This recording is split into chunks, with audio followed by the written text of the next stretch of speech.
You've been recording for a minute now. I have. Yeah. That's fine. I'll chop it up later. Chop it up. What's in the box? This is what's in the box. Watching. Got boobies all in here? Yeah. Anyway, this is what's in the box with Zach, normally with Cheryl, but I'm doing today with Brooke, longtime friend. Been a minute. Yeah. Yeah. Some things have happened since the last time we did a podcast together, or at least for mine. We did yours. Yeah, we did. We did do the one here at Mad World. Yeah. Which is where we're at the moment. Yeah. And so I just wanted to talk to you today about like just some general things. Obviously, the last time we did a podcast for mine, we talked about like how we met each other and stuff like that. But there's been some stuff that has happened since then, such as this. Yeah. So if you want to, I think when you and I shot that episode, I had kind of just started having. I think I had been here for a couple weeks and just started talking about doing my monthly showcase. Yeah, I was gonna say you hadn't even like really. I think I was either coming up on my first or like my second showcase here. So it would have been a while ago. So I'll ask a broad question, then we can get into details. But not only how did the idea for Mad World and everything come about? I know it wasn't just you, but like how did that like get involved and I mean, Mad World has been around for a while. It recently just took its physical form here with the venue because of Christian, but Mad World Artist Collective has been around much longer than I've even known. That it exists. Yeah, that it exists even. As far as like since I've been here, it's expanded in ways that we all knew was going to happen, but for a couple of different areas in the venture, it's coming a lot quicker than we expected. So that's been super positive, super fun. A little on the stressful side for a couple of us who handle some scheduling things, but that's all growing pains. Like I'm definitely new to balancing a schedule and then a schedules with other people. So it's been stressful, but it's been super educational. I'm doing it with people that I respect and people that I enjoy being around for the most part. So I'd say because I know that like you've been, I know this is going to sound some kind of way, but like you've been managing like a couple comedians for a while now, like even before we did the first episode together. So how is it different, or how does it feel different from going to that to now, like obviously like all of Mad World and the showcases and even the podcast and everything, like it's kind of gone from like this little thing that you were doing to like now? So I'll be honest, like how I manage these comedians, and by these comedians I mean the four that I specifically like. We have a group chat, we talk about ideas, it's generally them giving each other feedback. Sometimes they'll ask me, hey, how'd this set go tonight, is there anything I can maybe do? It's really just, it's kind of like it's almost its own separate collective. Like I don't collect money from anyone because none of us are really making money to the point where it's like it needs to be watched and I deserve blah blah blah blah blah. Well, it's kind of an asshole thing when you're like, you're making $10, can I get my? Yeah, I don't. It's at this level, anything like that is just, it gives money grubby, and that's the last thing I want for myself and for the people around me. All I've ever really, not even expected, but like, hey, this goes a long way, is some appreciation. And I've told all of them that. I was like, hey, I don't have the resources yet to like put you on the spot right away and give you these big shows, get you meeting new bigger name comedians or anything like that. I was like, the best I can offer is a ride, is a quicker shortcut to getting on some showcases in the area. And I mean, you'll basically just be in the loop with everything that I'm doing, as well as having someone you can get a hold of if you want to apply to something, or you're just hungry to do something. And so it's my idea, and what I've been doing as a quote unquote manager has it's not like subsided or anything, but we're all on the same page and we're all just trying to get bigger as a unit. Not that, I mean, in some ways, I'm sure that does make it easier, but not like I'm diminishing the work ethic of not only you, but like the comedians or whatever. But does it make it a lot easier now that you guys have like your space? Like I know that like Mad World is open to like everybody, and it's not just like your group of people or whatever. But does it make it easier of like at least we have like if all else fails, we have like this place is ours. Like Yeah, no, there's a handful of people who gladly call Mad World home as far as that's concerned. I know a couple of my comedians do. My comedians. I really hate saying it like that. It sounds so fucking territorial. I really don't think I'm actually cut out for the whole like actually managing people thing. It feels weird sometimes because I'm like, you're a grown adult. Like, how do I like how am I supposed to come out here and give you advice on one technically something I'm not really doing, which is being a comic. yeah. And then two, again, you're a grown adult. Like, how am I supposed to have anyway? It's a weird power thing that it just rubs me the wrong way sometimes. So like I'm like the laid back boss who's just gonna let you do whatever as long as you clock in on time. Like as long as you do work, I'm good. At least for those guys. Everyone else, I'm really like, hey, because you know it's I don't know, it's a respect thing. Anyway, God, what did you ask again? But like, is it like because obviously like as a like pseudo manager, like you're like making phone calls and like trying to get people in certain clubs and certain areas and like stuff. So like having like Mad World as like the hub and your guys' home and whatever, does it make it easier of like, okay, well, worst case scenario, we can go to Mad World on Tuesdays and you'll Wednesdays, have Wednesdays, but you'll have a spot. Yeah, no, there's a handful. Pierce, my co-host on the Mad World podcast, he's only really ever performed at Mad World. It's been his comfort space, and it's where he's been allowed to really grow what he believes is his art, which is something we love. But I've told him multiple times. I told him on the podcast, like, you got to get to a new venue, you got to meet some new people, see some new faces. You gotta get out of your small town. Yeah, basically, like, so to speak, even if it's just to Appleton, even if it's just to a different fucking mic on the other side of town, like. There's going to be always someone new that you haven't met that could give you an opportunity you're unaware of. So being out there is the most important thing I tell anyone that I work with.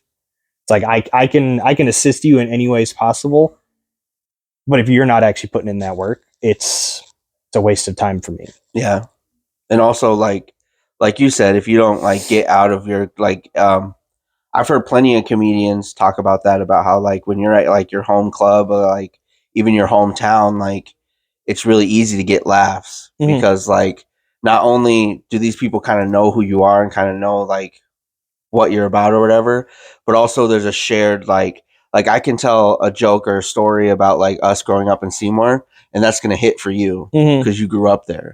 But like if I try to take that somewhere else, like it's not gonna hit as well. Yeah. So like getting out of that like comfort zone of like, yeah, these people know me, kind of sharpens that like ability to like, oh, maybe for a broader audience I should twist this like a little, so that it comes out better. There are plenty. I've met I want to say at least a handful of comics who I've never found personally funny, but they're really good at getting their friends to come out and like shoving them in the front row. So it definitely seems like there's a little more like that they're funnier than than but then you run into what I personally find kind of an idiot are people who will like bring their friends, but then only like tell stories about their friends. Or like do crowd work. It's like, hey, there's probably about another 40 people at this bar or venue that are looking to hear jokes that they can relate to, not jokes that you had with the people down here in the front. Not that one time that you were at a house party. Yeah, and at that point, it's not even crowd work because you're not like the crowd's not getting your genuine responses from anything. It's just rehearsed things that you guys have already talked about. Yeah, that they'll probably talk about again on the car ride home. Yeah. So I'm gonna come back to the podcast thing, but so like obviously like you've kind of said and shown in the podcast episodes like kind of the step by step of what happened to get you guys to where you are now, like as far as like Mad World and all of the people that came together to make that, and the advertising and all the backers behind you and like everything like that. And you don't have to answer this question, but like was there a lot of input and planning and stuff from you as well, or was it kind of just like, um, I know it's gonna sound mean, I don't mean it that way, but like, was it kind of like, yeah, you guys are doing this, and like, hi, I'm here, or did you like have input of like, hey, I would really like to see this, or when you get like when you get somebody like Damien who's like, I'm gonna back y'all. Like, were you involved in those conversations, or was it kind of like we're gonna bring the whole crew when this happens? So like I've said before, I was brought in under the guise of contributing what I could to the collective. Mhm. Um, and then like you kind of just see where it grows from there, Mhm. right? Because that's all I could have been, was ever just an extra helping hand. Mhm. I came in with something to offer, so Christian kind of brought me in as like the comedy guy. Mhm. I like I don't he's never, I at least indirectly or directly, he's never like asked me like, hey, is this something you'd approve of Yeah. outside of the comedy realm? Mhm. But that's how it really needs to be. So Too many chefs in the kitchen Yeah. is gonna fuck things so it's up. kind of like compartmentalized of like, we have this person for music, we have this person for comedy, we have this person for like advertising or whatever. Yeah, kind of. And like I said, we all pitch in where we can. There's times where we'll be back there just cutting flyers up. Mhm. You know what I mean? Like we're all just putting our hands in wherever they're needed, because ultimately, at least from my perspective, Christian is very much the ringleader, Mhm. and a lot of us are fine going with it because he doesn't leave us in the dark. Mhm. I've never necessarily had him like lean on me for a decision outside of comedy, But he also doesn't but isn't he just doesn't like, leave hey, me go in the do dark. this. Yeah, he doesn't leave Yeah. me in the dark. He's asking questions more than he's making statements, Mhm. which is part of what attracted me to keep staying around here in the first place.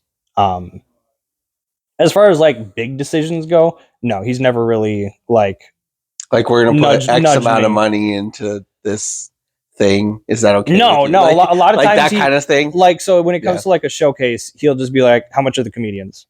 And him and I will discuss the numbers. We'll decide to split. I'll cover it. There's been shows that he's covered. Mhm.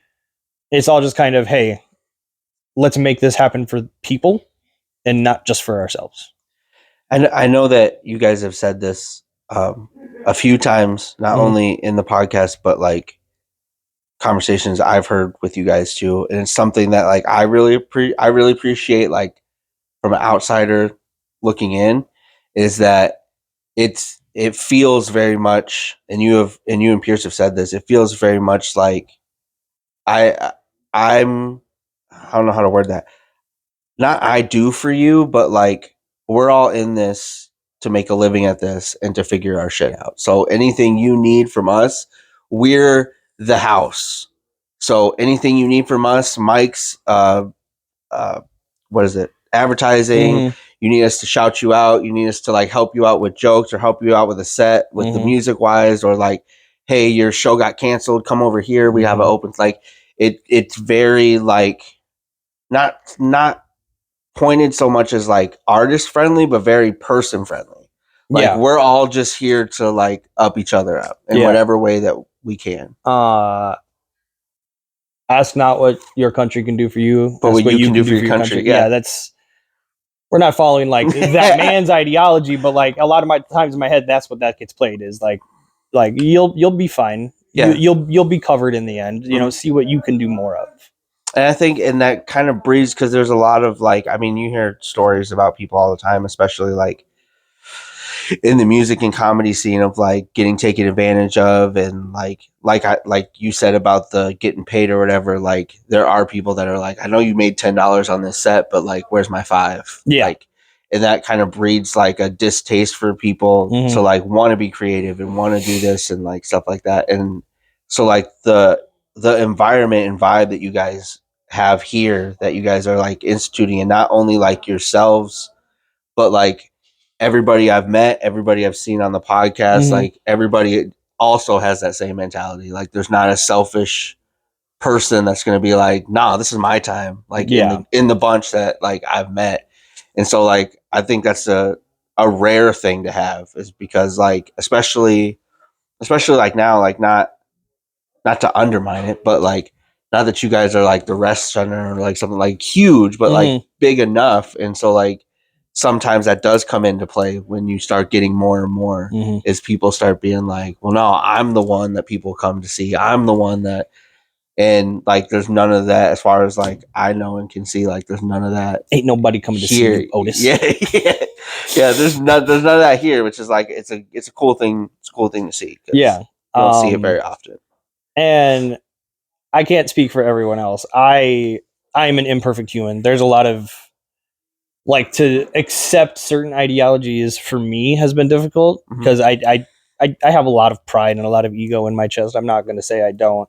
So that like there's been days where it's kind of been tested a little bit, and I'm just like, you need to keep your fucking mouth shut. These are good people. They're doing their best. It's not about you. It is about the whole thing. So after, maybe a good 5-minute cry. Hey, everybody needs that. Everybody needs to just go cry in a corner every now and then. And I don't think I'm alone on that. I'm definitely more willing to talk about it than some people are. But like, it's been definitely been a growing experience. Even if ultimately, what I get out of this isn't much, I know for a fact that this, like, the mentality that this place and Christian have kind of helped me understand has been extremely beneficial. And even like your thought process of like, I just need to thank you. Like that's good enough for me. Like that's a good mindset to have, because like then you're able, in my opinion, you're able to like see the broader picture. Because like if you're like, when is my money gonna come, or like when is this, like you're kind of taking away from that, like, let me help you, what can I do for you, it kind of starts to get selfish. But like even your mentality of like, I just need to thank you, like that opens your mind and ego to be like, to be willing to do those things. And I mean there's situations where even looking for a thank you is too much for some people. I figure right now a lot of people are broke, guilty, and a lot of people just in general seem to be really angry at a lot of shit. Yeah, guilty. So like in a world where money is kind of everything, appreciation has a different feel to it these days. Yeah. And honestly, a lot of times it's the appreciation I do get from a lot of my good friends and the people that support us. It fills the tank often, and I appreciate the fuck out of that. That's good. No. So another life thing, and then we'll get to the podcast thing. But you got married. I did get married. You did. That's awesome. Yeah, that's great. I've been very happy. Yeah. So I'll ask you the question I ask every married person: how does it feel being married? No different. Like for me, it feels no different. Love it. I love that answer so much. Like there was a lot of anxiety going into it. Like, oh man, what if things like? But I felt like I personally, Heather had a few different things to deal with, so her focus couldn't always be on that. But like, I was able to focus on the idea of, hey, just because we're getting married, like it's just a piece of paper. If anything, it just complicates it a little more legally speaking. Yeah. But like nothing changes outside of that. And and I understand the idea of like, well, just don't get married then. Like if that's just what it is, just don't get married then.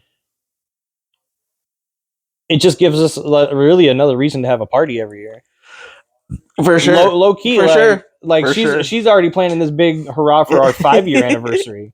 And I'm all for it. Like there's already a lot of reasons to be upset on a yearly basis. Like a couple more parties ain't gonna hurt nobody.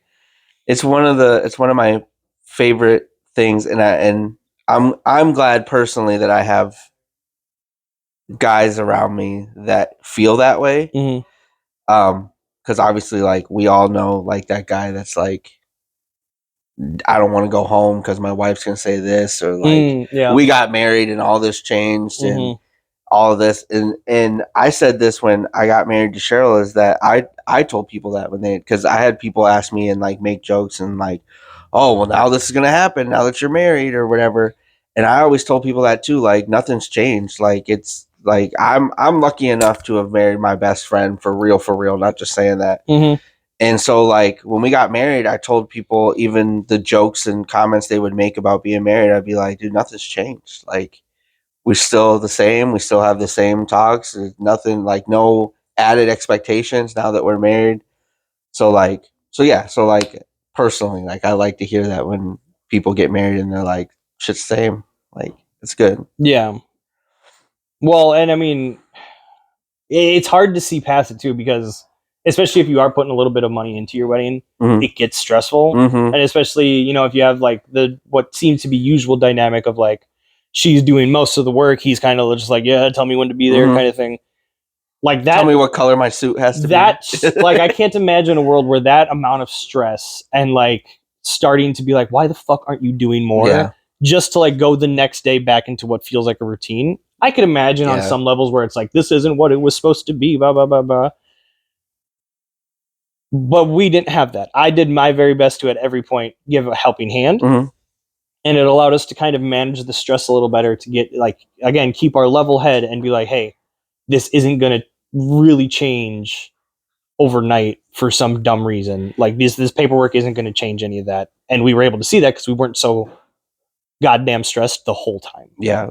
And I think it does help as far as, especially like, So as, real quick, you're a man and you're getting married soon.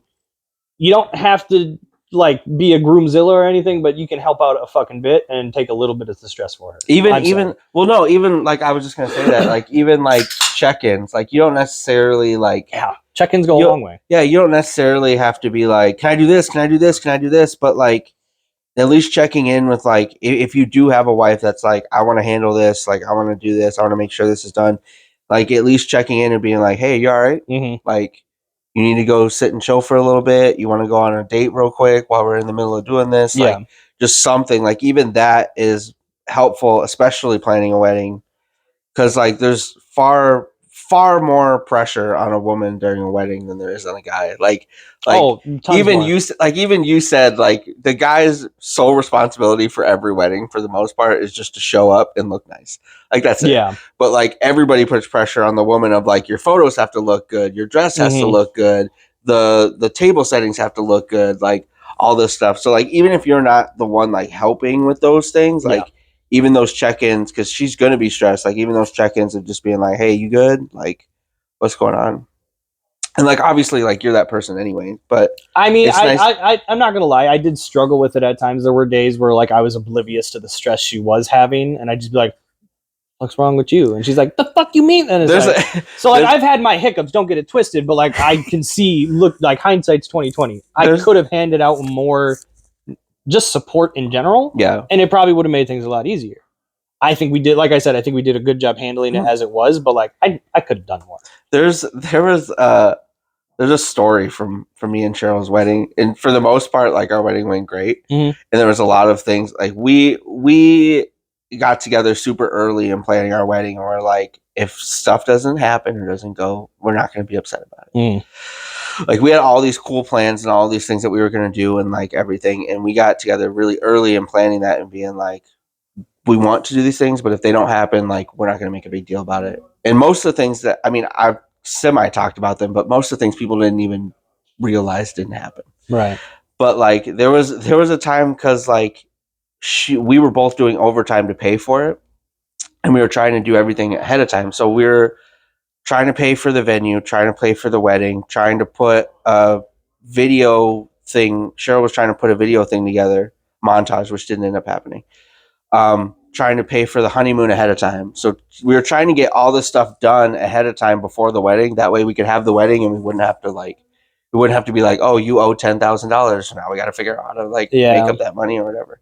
But there was a time where like I was getting stressed about that, because which is kind of the dynamic of our relationship for the most part, is that she's kind of like, here's the money, figure it out. Like, for me. Got it. So like, the money that she makes, not that it's not her money, but like bills and stuff, she'll be like, how much do we need for this? Okay, here, go do it. And so like, for the most part, she didn't really know like she knew the cost of things, but she didn't really know like what had been paid, what hadn't been paid, or whatever. And so it was like probably a month before the wedding. And like I said, we're not seeing each other because we're doing a shit ton of overtime and we're overlapping, like seeing each other. And there was a time where like the venue, the theater that we got married in and the venue that we had our reception in both called me and was like we're gonna need the money for these things like in 2 weeks. And we had already spent our check paying for like the food and bills and everything. And so I was stressed. So I was like, how the fuck? Because we can't get married if it's not paid. Right. And so like I'm like stressing and I'm like, I'm already fucking doing overtime. How the fuck am I gonna make up all this money? Which ended up coming like a week before we got married. And I was just like, okay, let's get married. But like that whole like week, 2 weeks beforehand, dude, I was so stressed. And like there were times that like I did not like bite her head off, but I was like, she would mention something and I'd be like, you don't fucking get it. Like you don't fucking get it. Like you don't understand like the shit we have to pay for right now.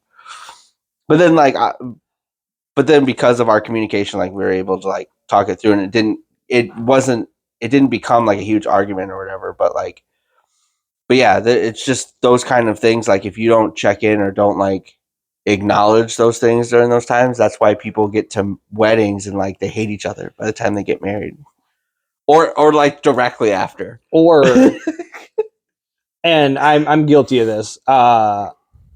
Only bring up the fact you have a budget when you've thought about it and think, oh, okay, that's not going to hurt that much. Yeah. Like if she wants to spend like $60 extra on some like fake flowers for decorations or anything like that, just keep your mouth shut. Like you'll figure it out. You will be fine. Your budget will come to eventually. Yeah, it'll happen. Like pick and choose when you bring up a budget. Well, that's what I was gonna say. Like obviously, pick and choose when you bring up. Like obviously, if you've talked about her getting a $2,000 dress and she's like, "I found the perfect one. It's $10,000." Like then obviously be like, yeah. Then you can. Bro, you don't have to put your foot down. And, like have a conversation with her.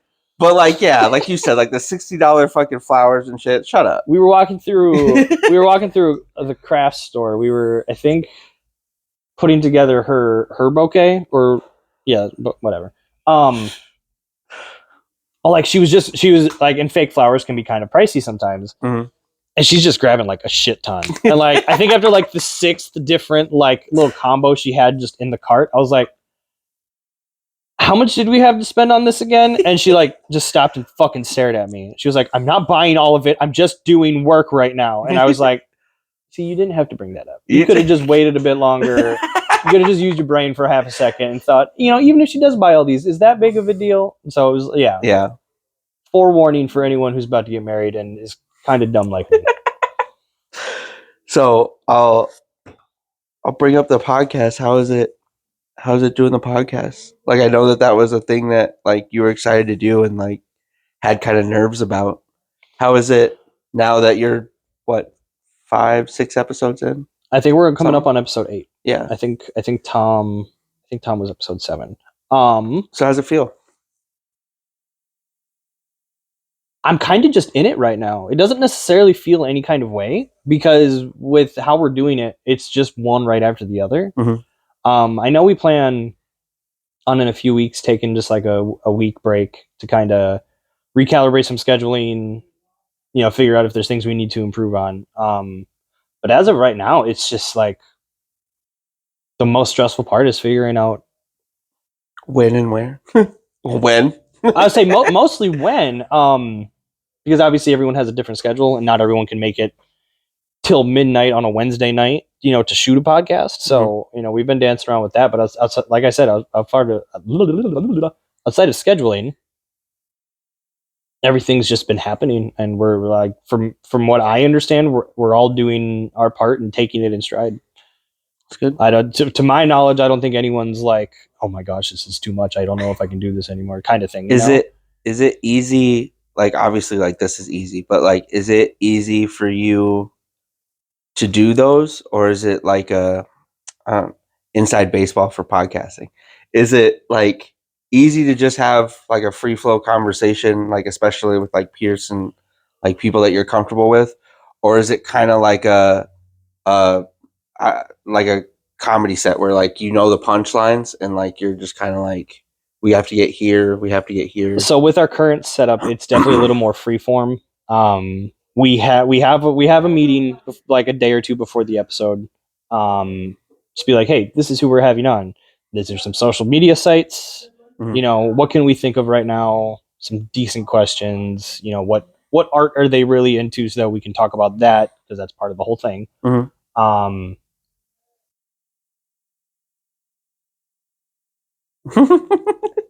Dead air. Sorry. What was the question again? But like, I got ahead of myself. Is it easy? Like, is it easy for you to just have the conversations, or are you still thinking? Oh, for the most part, yeah. I don't. So, and for anyone who has watched the podcast, Pierce and I definitely have a dynamic. I more or less have kind of like the reins on the episode. He has a reins on the conversation, because he's extremely willing to just like bam, put it out there. I'm not that comfortable with it yet. I'm still kind of working on it. But as you know, like, and if anyone does watch these last couple episodes, I've been kind of just putting in little jokes here and there. So like, I'm working on it. But because we're in that position, like, it is very easy, because I can just, not only now can I bounce off of my guest who is going to be answering all the questions, but like, we can bounce off of Pierce as well, like expanding on the topic. So for me, it's easier because I do have basically two people I can work off of, as to where Pierce is very like enthralled in creating the conversation with the guest kind of thing. That's how I perceive it anyway. So do you guys, like, do you guys have a hand in like the edits, or is that just kind of like you guys just do the podcast and then like whoever like? No, so Pierce does all the editing. He has his own system. He puts everything to. I think when he like sits down and focuses on it, he can crack out an episode in like a day. I handle the after clips. Okay.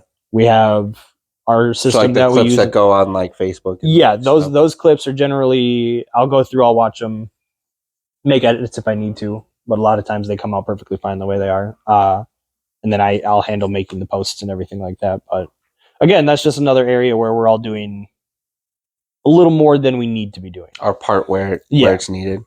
Yeah. So the thought of doing a podcast, and we kind of talked about this when I did you guys' podcast, of like the thought of you guys starting a podcast was obviously the same thought process as like the whole thing of like bring people in and shining light on people that not necessarily need a boost, but like around the area, and like showcasing like there's things here. Was that an idea that the both of you had, or was it kind of just like a, hey, I got this idea, do you mind like doing this with me sort of thing? It was super, I think I'm using, and there's probably a better word, but it's the only one coming to my head right now, serendipitous. Everything kind of fell into place within like a matter of like 3 weeks. So I was here doing comedy. I had started to work also at the Cannabis Co., which Christian is the general manager of, I believe is his official title. Anyway, he's there every fucking day. But like him and I and a couple other people, like we started tossing around like a serious idea for a podcast, which we didn't really have an idea for at first. We just knew we wanted to do one and actually like make it something. So while tossing that idea around, enter Pierce, who I don't know if I should mention what company he works for. He works for a company that deals almost exclusively with this stuff. And he was like, hey, I can get equipment. I can, we can do all of this. So then just like that, like Christian and I talked about this idea. Next thing you know, we have the perfect person to come in and help us with it. We start shooting what we believe is going to be the podcast. I was originally just the host. And it was basically just going to be sit down and shoot the shit with comedians. That was all it was going to be. However, we don't have that kind of network around here. So it's not that the idea crumbled. It's just we realized, hey, we have to pivot. Yeah. Which is when you're going to run out eventually. Which is when we came up with the idea to do like more, like open it to more artists. At that point, Pierce was like, hey, man, I really want to do this with you. And I was like, dude, I really want to do this with you too, because I don't know what the fuck I'm doing. Yeah. So we introduced Pierce in the next one, and it's a little more structured. We kind of have an idea with what we want to do. At this point, we had gone with the name Mad Baked because it was going to be a smoke and pot show. Found out real quick that wasn't going to work out the way we wanted it to, at least at this time. So one Can more, always come back to it. Yeah, after like shooting 3 practice episodes, we did one more hard pivot. We were like, all right, this is stupid. We need to take this more seriously. We switched then to the Mad World podcast, which was going to be Pierce and I, and then the occasional, like we have plans to bring in, we have certain artists who have experience with podcasts as well. So like there's going to be episodes in the future where it won't be Pierce and I. Like we'll be in the back, we'll be producing and stuff still, but we won't be on. As far as like hosts and stuff. Yeah, like we're definitely planning on mixing it up at some point, but we know as of right now that Pierce and I are going to be the 2 main guys. Anyway, but that's when we like Christian, Pierce, and I sat down and we were like, all right, this needs to be about something. We can't just this is stupid. So we then decided, hey, we're going to focus on the artists that come through here, the artists that support the community, artists. It's not a new thought. It's not an original thought, but it's the best way that we can give back on top of advertising the venue. Like there's really no other better mediums right now than podcasts to kind of like help build stuff. So we just, it eventually boiled down. You came on, I believe, the 2nd or 3rd episode. So like you were still coming in when we were like, we're still figuring some shit out. Yeah. Like as far as how our actual production end of things go. And I think that's, I mean, in my opinion, I know, and I was going to tell you this. I know I give you shit about your mic because I think it's funny. I think it's always me. I think it's always me. I think it's funny that your mic is always the one that cuts out. But it's a bit. It's a bit. It doesn't actually cut out. It doesn't actually go out. No, but like I think that those are good. I mean, obviously, like I've been doing this for 3 years, and like mine isn't that like production wise. Mine isn't that like great. Like I shoot all of mine on my phone. I edit it on my phone. Like my mics go through my phone. Like everything. Like it's not. I don't have lighting. Like it's not the greatest. But like I think getting that out as far as like those episodes and like you not your mic going out or like, oh shit, I should have said this when I was talking, or like, oh, I don't know if that joke really landed, or like I think getting those things out is important too, because like, yeah, somebody can be like, I have 300 episodes on a podcast, but like generally speaking, and I think if people are honest, most podcasters, if they're honest, you don't really get not only good at it, but like really know what your podcast flow is for a while, because you're working everything out and you're working out how to talk to different people and how to, different contexts of things. And like, oh, have I said this on the last 6 podcasts? Maybe I shouldn't reference this, like things like that. And so like, I liked it personally. I like to see things like that because I'm like, okay, that's real. That's not like even if you go back in non-comparison to any of our podcasts for what it's worth, but like even if you go back to early Joe Rogan podcasts, like it's not good to watch. Like like it's his friends. It's like over Zoom calls. Like it's shitty. Like megabyte fucking videos. Like they're bad. Yeah, but obviously like now, especially with that, and obviously that's like the pinnacle of fucking podcast, but like obviously like now, like because he's had so many reps in doing it, like he's able to have conversations with people like it's no big deal. Like he's able to have conversation with anybody who walks in that room, no big deal. And so like so not only do I appreciate that like as a viewer, but like encouraging to you guys of like it's as you guys are good at it already. And so like I feel like once you guys figure out and work through a lot of more things, I appreciate you saying that it'll get 10 times better. Yeah, and like even so this last episode we had another mic issue. Shocker.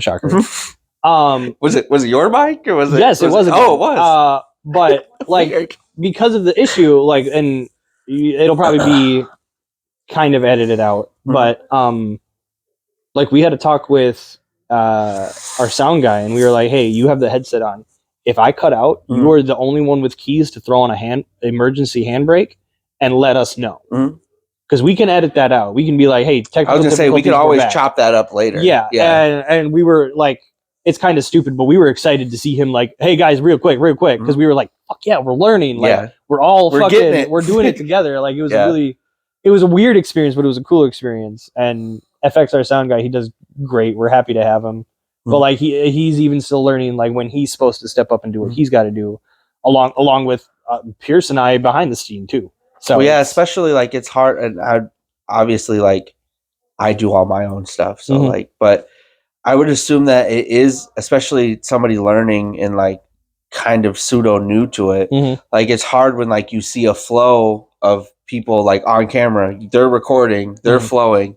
It's hard to be like, hey, can you guys stop? Because 1 moment, please. Can you guys? Because it doesn't, you know what I mean? Excuse me. So like, I understand like the hesitation, but that's what I'm saying. Like that's good that like you guys are like figuring it out. And everything, and the production value of it is fucking. I told that to Cheryl. I was like, I mean, I said it on your podcast. Like, I'm good doing my thing because it works for me and it's fun. But the production value of, and that's kind of why I'm giving you the ups when I was saying like, I think you guys are doing great, is because like the production value of you guys and how it looks once you guys move past like all the technical difficulties and the flow of you and Pierce and like and kind of dialing in like how natural it is, it's going to be great. Like I've no doubt for real. Like, and I haven't told you that personally, but like no doubt, because it's already good. Like I already like enjoy watching it, and so like, and it doesn't look choppy. It doesn't look like. It does, but not in like a basement recording, like I get what you're saying. Old school like YouTube video. Like it doesn't look like that. Like it looks like you guys are learning, but the production value behind it makes it so like it's good. It's nice to watch. Yeah, and we're consistently upgrading the tools that we use to edit and just the tools that we have. So like stuff's only going to go up from here, barring obviously catastrophe and for some reason it needing to stop. But like we don't even fathom that happening anytime soon. So one last question and we'll wrap up. But is there a I don't know how to word that.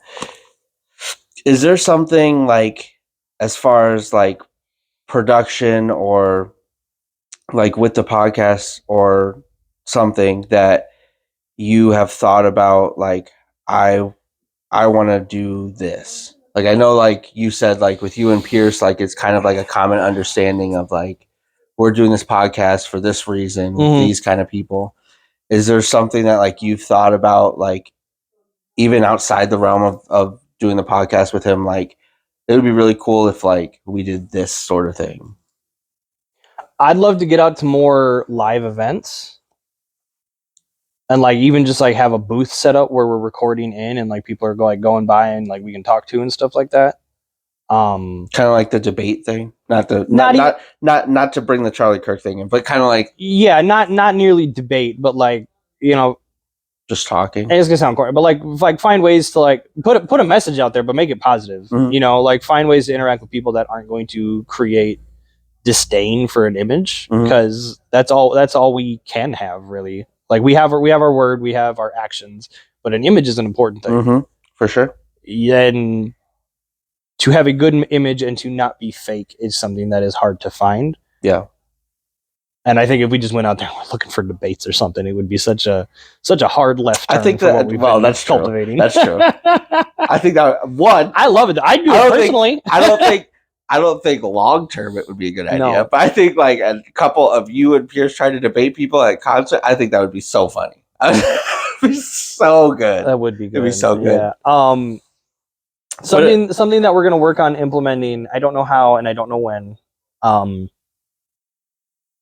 I wanted to work in like kind of like a nightly show. I wanted to work in a live performance while recording the podcast. So we could be like, hey, and now here's this. And we'd literally, my idea was to have the camera on some kind of wheels and you'd almost pull back. You'd see the like production area, but then you'd like move the camera to the stage, and then it would be the performance for like a live stream or part of an episode. So then once they were done, Piers and I would join them on stage, give them a shout out, and then say goodnight from up there. That'd be cool. Yeah, there's a lot of details that have to get figured out, and we'd need more equipment, but that's just one of the things I've thought about.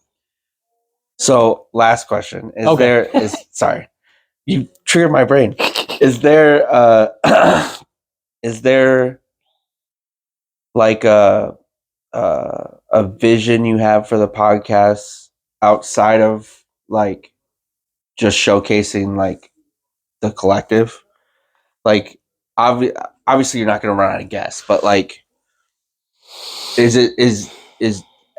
have you thought about that, and is it just going to strictly be like your longevity is just going to be like we're hoping that one's more of a longevity thing. Yeah, we have other projects in mind that we'd like to do, but this one specifically for Mad World, we're just looking to keep it going.